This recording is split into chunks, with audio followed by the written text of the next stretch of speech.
There's another error. Do you know what the error I made here is? Uh-huh. Initial hydroxide concentration. Yeah. You know, because we have this bicarbonate, and the bicarbonate is going to produce some additional hydroxide. And we'd like to think, okay, the bicarbonate produces initial hydroxide, and then we can add it to this. But there's something called Le Chatelet's principle that's going to screw this up. And Le Chatelet's principle says, you know, if we already have some product in here, that is, yes, bicarbonate should produce hydroxide, but the thing is, it's going to produce less hydroxide if we already have some product here to begin with. And this is going to be it. We're actually starting off with some hydroxide in here that we produced in the second step. Since we already have some product in here, then we don't, X is going to be a lot smaller because we already got hydroxide in here to begin with.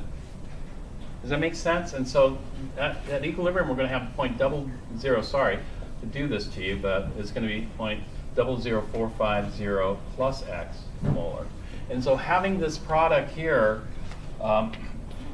means that we don't have to form as big of an X as having 0 there. And so that means we have to take that into account, that we do have some initial product here from this step. And so I'm going to call this step 1 here. And so in step 1, we lose some carbonate, and it hydrolyzes, it produces some bicarbonate and hydroxide. In step 2, we realize, hey, bicarbonate can also hydrolyze water.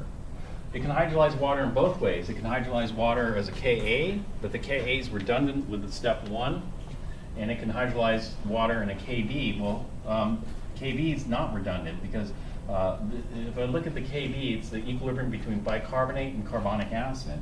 And there's no carbonic acid here, so this is new here. And so having a 0 here versus not having a 0 here has a huge impact on the X. The X is going to be a lot smaller having a non-zero number here than having a 0 number, and so we have to make sure we factor that in. And so what we do is we'll just carry this down and see. And the way I read this is, I produced it in step 1, and I'm going to lose a little bit of it in step 2. And then here, I produced it in step 1, and then I'm going to add a little bit of it in step 2.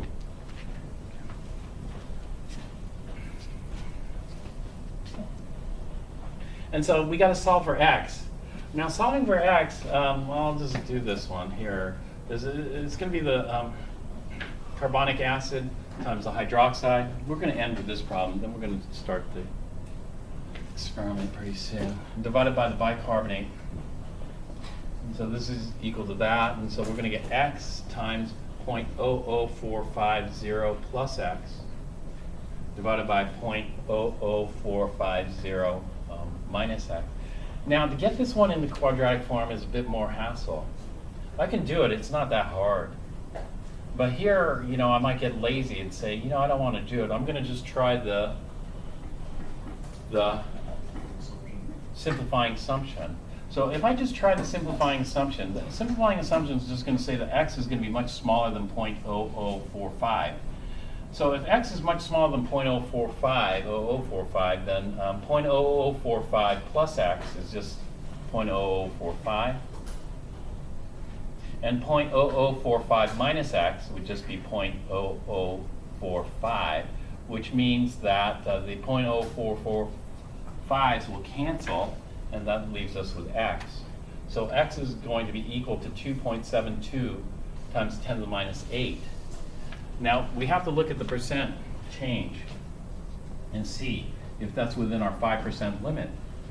And so the percent change is going to be our X value, which is going to be the change, in this case 2.272, 2.272 times 10 to the minus 8 over our initial. Our initial is 0.0045 and times 100%. And so let's see what that comes out to here.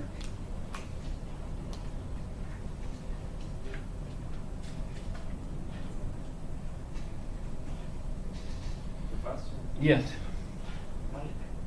What's the, can you re-explain the logic behind moving the negative X in the denominator over the right side? Would you multiply it? And how did you cancel it? Yeah. How'd you move the negative X over to the right side? I didn't. move the negative. I just lost the x here. So did you do the simplified? I did the simplifying assumption to the numerator.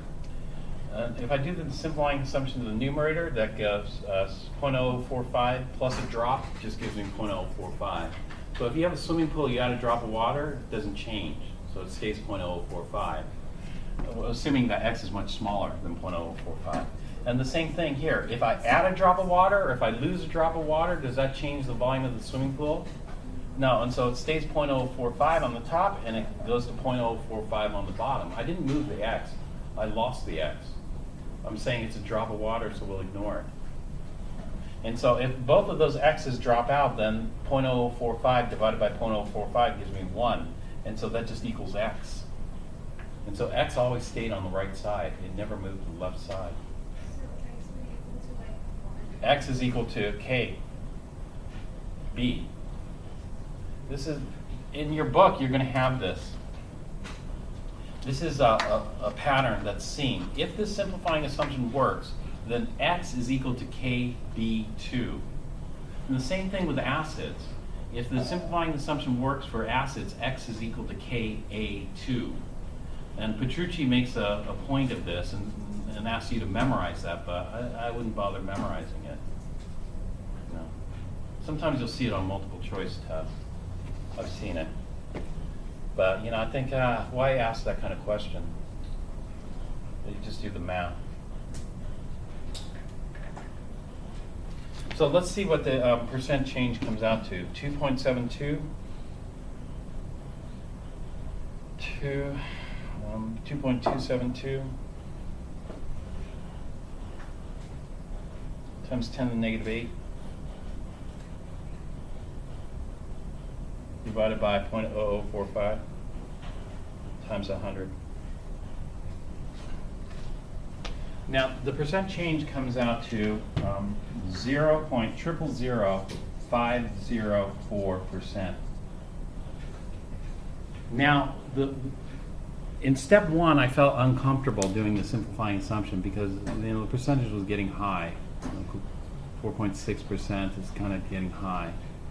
In this case, I would feel totally confident in doing the simplifying assumption. So confident, I wouldn't even bother doing the quadratic because, quadratic is a little bit of a hassle, and I probably am not going to get a better answer doing the quadratic. And so here I have high confidence in the simplifying assumption. In the previous, no, low confidence in the simplifying assumption. Okay, so here I'm not even going to bother getting that in quadratic form. This is good. This is way less than 5%. I'm happy with this number. And we can check it. How can we check it? In fact, I forgot to check this. We got to check this. Why do we got to check this? We got to make sure that the equilibrium concentrations match the ratio in K. Right? And so let me just do a quick check over here.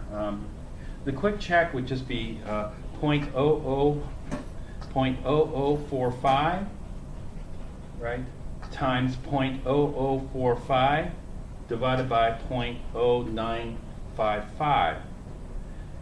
And what was K? And so if I do my double check,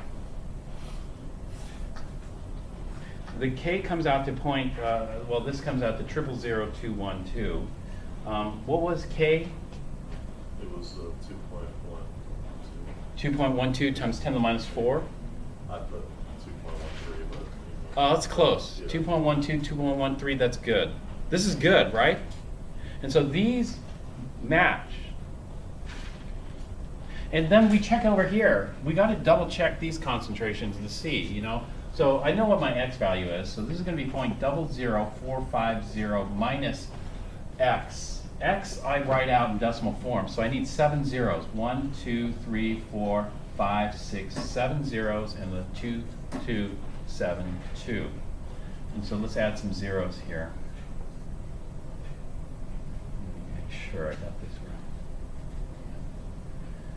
All right, so doing the subtraction here, 10, that's going to give me 8. This is going to give me 2, 7, 7, 9, 9, 9, 4, 4, 0, 0. And so this gives me 0.0044999720. 7.28 molar.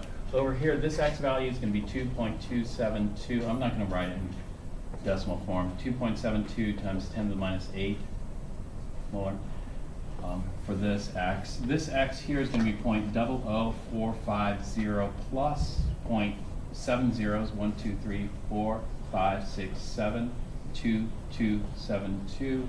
Add some more zeros here, like that. And so I'm going to get 0.00450002272 molar. And so let's just calculate these and make sure they match this K value here. And so I'm going to go ahead and do that. 0.004502272 times 2.272 times 10 to the negative 8 divided by 0.00449997728.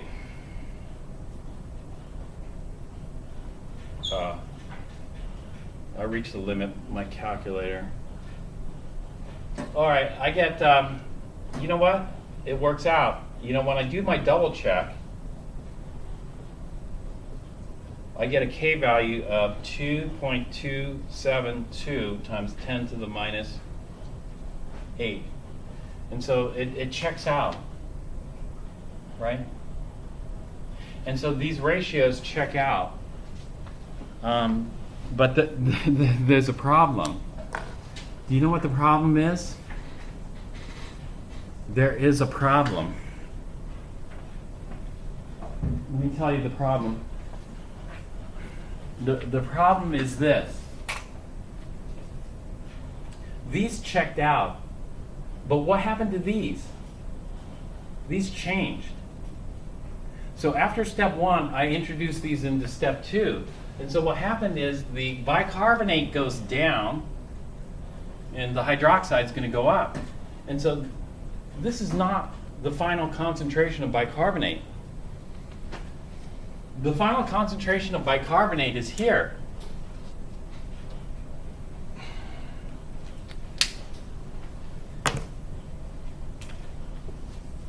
And so what Le Chatelier's principle says is this. If bicarbonate goes down, that should shift the equilibrium to the right. And so what I'm doing here is, if I'm doing step 2, that's going to screw up the equilibrium concentrations here. If that screws up the equilibrium concentrations here, there's got to be a shift. And that shift has got to reestablish equilibrium. And so we have a Le Chatelier's type problem here. Now, when I look at this, how much did the bicarbonate concentration go down by? Look at, we lost this much. If we only lose this much, is that going to have a major impact on the concentration here? No, it should be negligible. And so what we say is that, you know, there's a negligible change in the concentration here, and therefore this equilibrium is still maintained. And the same thing with the hydroxide. Did the hydroxide change much? No, this is a negligible change here.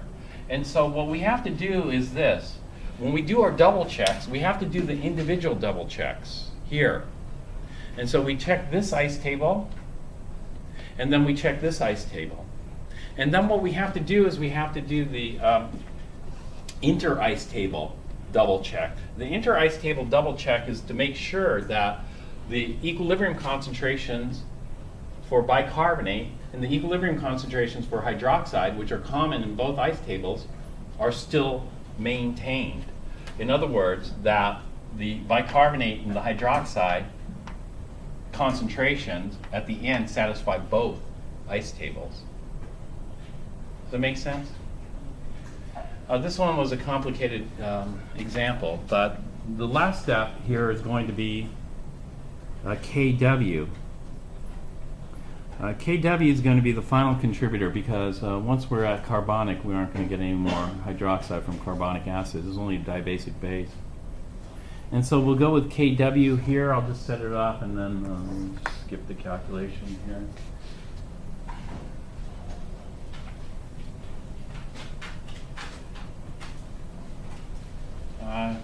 Maybe I'll just finish this in class. We'll just finish this later. KW calculation. We'll just have a shortened lab today. We're just going to learn the pH meter. We're going to do the pH meters for the pH titration mostly. So we're going to just measure some solutions over there. So can you guys check out a pH meter? You can work with a partner for this particular lab. And then we'll go through setting up the pH meter here in class. So you just go to the stock room, grab a pH meter. Are you still going to check our crystals? Yeah, check your crystals periodically. Make sure they're growing bigger.